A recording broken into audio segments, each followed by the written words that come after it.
আমি দম করব। এখানে কপি আমি একটু হালকা করে নুন দিয়ে সেদ্ধ করে রেখেছি, আলুও সেদ্ধ করে রেখেছি। এখানে ফোড়ন হিসেবে জিরে, তেজপাতা, কাঁচা লঙ্কা, এখানে আদা বাটনা, টমেটো বাটা, হলুদ গুঁড়ো আর জিরে গুঁড়ো। কড়াইতে তেল আমি গরম করতে দিয়েছি। এখন হলো আগে আমি কপিগুলো একটুখানি ভাজা করে রাখবো।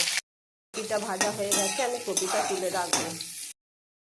আদা, টমেটো, ফোড়ন সব দিয়ে দিলাম, দিয়ে এবার আমি কষবো এরকমভাবে।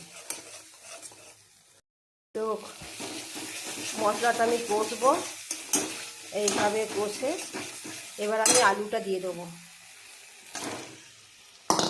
আলুটা দিয়েও একটু আমি কষবো, একটু চাপা দিয়ে দিয়ে কষবো। আলুটা কষা হয়ে যাওয়ার পর আমি এবার একটু কপিগুলো দিয়ে দিলাম। কপিটাও দিয়ে আমি একটু এই আলুর সাথে এই মশলাটা দিয়ে একটুখানি হালকা নেড়ে চেড়ে নেবো। বেশি নাড়লে আবার কপিগুলো ভেঙে যাবে, তো আমি এরকম হালকাভাবে নেড়ে নিলাম। একটু কষিয়ে নিয়ে আমি জল ঢেলে দেবো। জল ঢেলে আমি এটা ডিমটা জোর দিয়ে দেবো, ফুটে যাক। ফুটে গেলে একটু সামান্য কমিয়ে দেব। ফুটে গেলেই আমার আলু কপির দম রেডি।